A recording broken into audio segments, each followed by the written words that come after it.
किसी भी देश की सुरक्षा के लिए उसकी खुफिया एजेंसियों की भूमिका सबसे अहम मानी जाती है, फिर चाहे वो आंतरिक सुरक्षा की बात हो या सीमाओं की सुरक्षा के लिए। लगभग सभी देशों ने इन कामों के लिए एक खुफिया तंत्र बिठा करके रखा हुआ है। इन एजेंसियों में काम करने वाले लोग और तरीके को किसी को पता नहीं होता है। ऐसे में अमर उजाला आपको बताने जा रहा है दुनिया की 10 सबसे शक्तिशाली खुफिया एजेंसियों के बारे में, जिनकी चर्चा पूरी दुनिया में सबसे बेहतरीन सीक्रेट एजेंसियों के तौर पर होती है। सबसे पहले नाम आता है अमेरिका की सेंट्रल इंटेलिजेंस एजेंसी यानी कि CIA। अमेरिका की बहुचर्चित खुफिया एजेंसी सेंट्रल इंटेलिजेंस एजेंसी यानी CIA 1947 में तत्कालीन राष्ट्रपति हैरी ए ट्रूमैन ने स्थापना की थी। CIA 4 हिस्सों में बटी हुई है। वॉशिंगटन के पास वर्जीनिया में इसका मुख्यालय है। CIA के डायरेक्टर ऑफ नेशनल इंटेलिजेंस को रिपोर्ट करती है। साइबर क्राइम, आतंकवाद रोकने समेत CIA देश की सुरक्षा के लिए काम करती है। दूसरे नंबर पर आती है इजराइल की मोसाद। मोसाद इजराइल की सबसे मजबूत खुफिया एजेंसी है। इसको खुफिया एजेंसियों का गॉडफादर भी कहा जाता है। मोसाद की स्थापना 13 दिसंबर 1949 को की गई थी।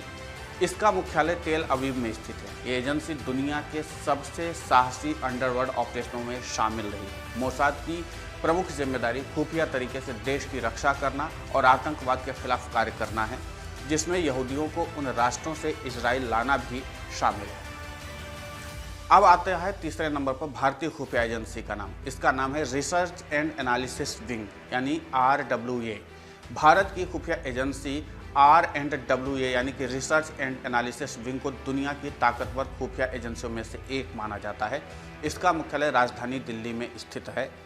R&WA की स्थापना 1968 में की गई थी। इस एजेंसी की खास बात यह है कि यह भारत के प्रधानमंत्री के अलावा किसी के प्रति जवाबदेह नहीं है। R&WA की विदेशी मामलों, अपराधियों, आतंकियों के बारे में पूरी जानकारी रखती है। वहीं इंटेलिजेंस ब्यूरो IB भी देश की सुरक्षा के लिए काम करती है।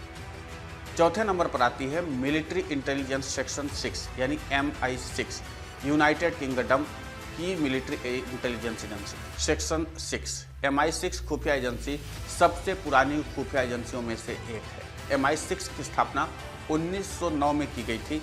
डिफेंस सरकार के साथ जानकारी साझा करने जैसे काम करती है। MI6 ज्वाइंट इंटेलिजेंस देश की संस्थाओं पर नज़र रखने का काम भी करती है। MI6 कई और भी तरह के ऑपरेशन करने के लिए भी जानी जाती है। पांचवें नंबर पर आती है ministry of state safety MSS। चीन की खुफिया agency ministry of state safety MSS को लेकर कई जानकारियां साफ नहीं हैं। हालांकि अब तक जो जानकारियां सामने आई हैं उसके मुताबिक MSS की स्थापना 1983 में हुई थी। इसका मुख्यालय चीन की राजधानी बीजिंग में। इस एजेंसी में के जिम्मे काउंटर इंटेलिजेंस ऑपरेशन, विदेशी खुफिया ऑपरेशंस को चलाना है।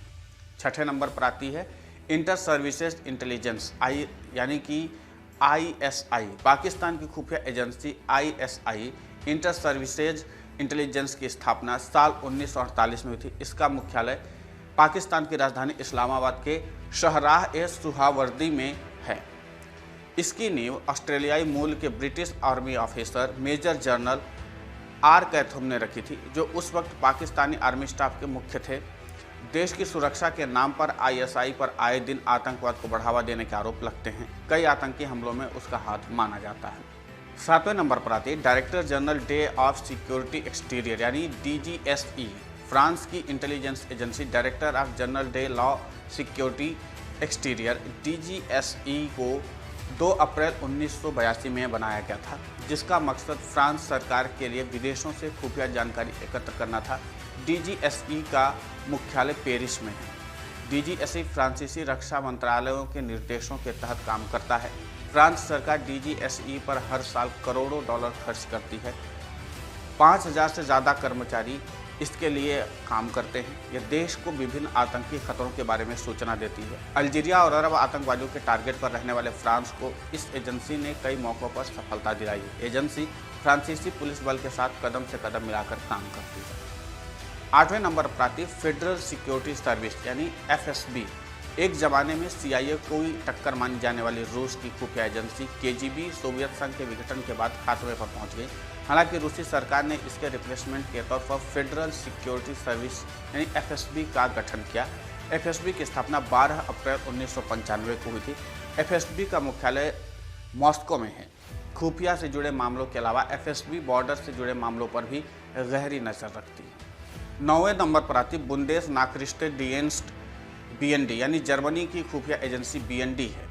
बीएनडी का जन्म सन 1965 में हुआ। बुंदेश नाखरिस्ते एंड डिएंस्ट नाम की इस एजेंसी की स्थापना की गई थी।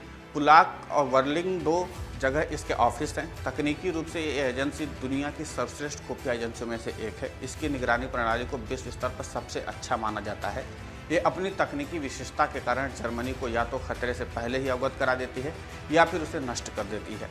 मध्य पूर्व और लातिन अमेरिका के बारे में जानकारी जुटाने में इस एजेंसी का पूर्व इतिहास काफ़ी अच्छा रहा है। 10वें नंबर पर आती ऑस्ट्रेलियन सीक्रेट इंटेलिजेंस सर्विस यानी कि ASIS। Australian secret intelligence service यानी ASIS ऑस्ट्रेलिया की खुफिया एजेंसी है। इसका हेडक्वार्टर कैनबरा में है। ASIS का गठन 1952 में हुआ था। ऑस्ट्रेलिया हमेशा ही अंतर्राष्ट्रीय संकटों से दूर रहा है। इसके पीछे की एक वजह यह है कि इसकी इंटेलिजेंस एजेंसी ये सबसे कुशल खुफिया एजेंसियों में से एक है। इसका मुख्य कार्यक्षेत्र एशिया महाद्वीप और प्रशांत क्षेत्र है। इसके एजेंट दुनिया भर में हैं। एजेंसी इतनी गोपनीयता से काम करती है कि इसकी ज़्यादातर गतिविधियों के बारे में खुद ऑस्ट्रेलियाई नागरिकों और सरकार को भी नहीं पता होता। इस एजेंसी का पहली बार संघर्ष 1975 में ऑस्ट्रेलियाई संसद में उल्लेख किया गया था और सार्वजनिक रूप से 1977 में ही स्वीकार कर लिया गया था। हमने देश और दुनिया की उन तमाम खुफिया एजेंसियों के बारे में बताया है जो अलग अलग तरीके से काम करती हैं और साथ ही इन एजेंसियों को अलग अलग तरीके के काम में लगाया जाता है, लेकिन ये सारे काम बेहद खुफिया तरीके से करती हैं। ये कई बार अपने ऑपरेशन को अंजाम दे देती हैं, लेकिन दुनिया को या फिर उनके देश के नागरिकों को भी उसके बारे में खबर तक नहीं होती। इन खुफिया एजेंसियों के बारे में जानकर आपको कैसा लगा, हमें कमेंट सेक्शन में ज़रूर बताएं। और इन खुफिया एजेंसियों के बारे में और क्या आप जानना चाहते हैं वो भी मुझसे पूछ सकते हैं और बता सकते हैं। नमस्कार। डाउनलोड करें अमर उजाला ऐप और पाएं खबरें लगातार। अगर आप ये वीडियो YouTube पर देख रहे हैं तो हमारे चैनल को सब्सक्राइब करें और बेल आइकन को दबाना ना भूलें। अगर आप Facebook पर ये वीडियो देख रहे हैं तो हमारे पेज को लाइक करें।